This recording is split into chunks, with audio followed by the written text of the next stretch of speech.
Kurt, that was one of the most enthralling second round matches I can ever remember watching at the Crucible. You must have gone through a whole gamut of emotions.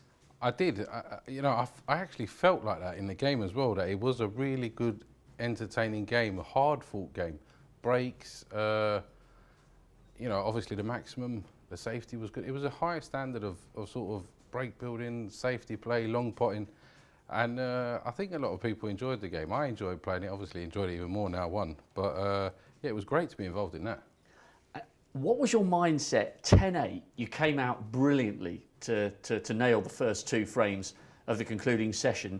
And then John does what he always does so well. You couldn't quite finish off a couple of frames, and he's like a shark circling a victim in the water, and he just picks off a couple of frames. All of a sudden you're 11-10 down. Yeah. How did you maintain your belief at that moment? I don't know, because I thought this is the first time I've gone behind now since I was 2-0 down at the start of the game. And then, like I said, I've said it to a few others, I was speaking to my wife, my dad, just having a few words of encouragement, and he was telling me to sort of speed up. I was playing a bit slow, which I was doing. I felt that anyway. I was taking too long over a lot of shots. And like I said, I just thought, look, you're good enough, go for your shots, keep focused, and if they go in and you do what you need to do, great. If they don't, then you've had a good game. Is that the most mentally demanding match you've ever played, over Definitely. 25 here, and bearing in mind what was at stake? Yeah, definitely, because he made it so tough, really tough. I mean, I did play well. I gave everything I had out there. I mean, I didn't leave anything in the locker. That was me, everything I had. I was nearly empty for gas at 11-10 down, but somewhere the reserve tank kicked in, and I thought, look, let's just have 3 good frames here, and we'll get rid of him, because I just could not shake him off, either because he was making a comeback in a frame where I've messed up, or I just couldn't get rid of him.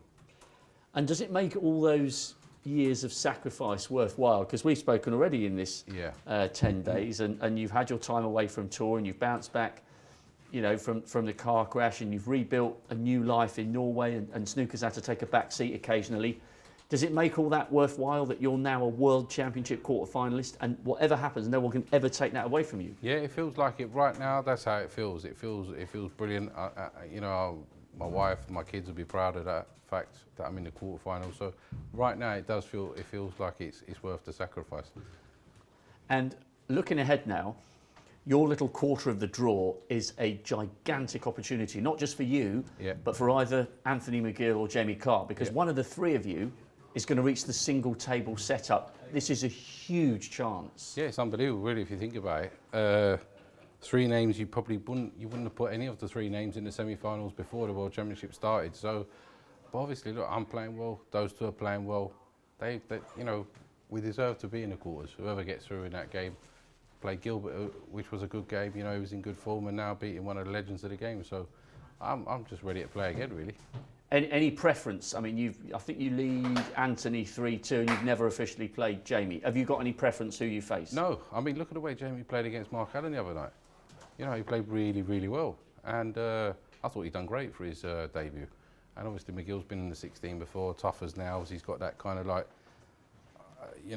very good tactical, and yeah, it doesn't really matter, does it? We've got to get to 13, both of us. So let's just hope I get there first. Well done tonight. That was a fantastic victory. Cheers, Rob. Thanks. Betfred, proud sponsor of the World Snooker Championship.